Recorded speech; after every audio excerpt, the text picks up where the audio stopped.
San Juan, PRA all day. The drums and the chants had blared through the streets outside La Fortaleza, the governor's residence in San Juan, the Puerto Rican capital.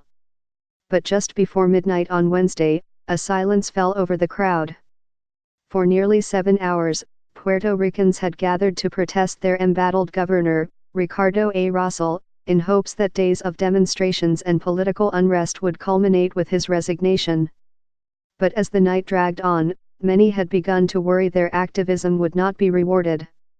Some believed he might not resign, perhaps plunging the country into further political divisions. And how would the crowds react if he did not step aside? A hot night. Mounds of empty beer cans. Weeks, months, years of pent-up energy. Puerto Ricans have protested in unconventional ways. When the governor finally began to speak, in a statement delivered on Facebook, hundreds of protesters huddled together to listen to their phones. More silence. Some loud cursing, as he spoke at length about his accomplishments as governor. Then, the sound of exultation pierced through the crowd, a renuncia, a flurry of Puerto Rican flags flew into the air, strangers clasped arms and friends began jumping in circles, singing "Oh copyright! Oh copyright! Oh copyright!"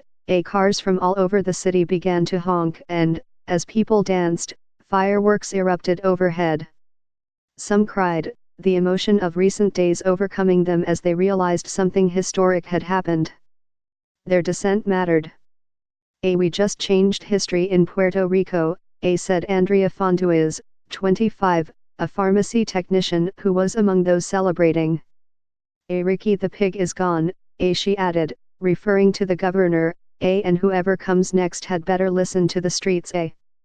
Throughout the night, the celebrations took on the feel of a music festival in parts of the old city, as some motorists blasted music from their car stereos. Some street corners resembled spontaneous dance parties as protesters celebrated the shift in Puerto Rico's politics. Over several days, the walls of Calle Fortaleza, the street leading to the governor's residence, had gradually grown more and more covered with political graffiti that read like a wish list, with phrases like "resign now," and others too impolite to print. But what would happen in the coming days remained unclear.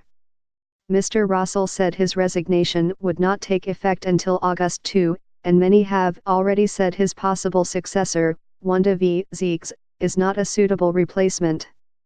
During a protest the night before the governor's announcement, Alejandro Santiago Calderon, 30, had wondered if resignation would be enough. Would it be enough to convince him that the island was on a better path? No, he decided. This has to change, and it has to change from the top all the way to the bottom, he said.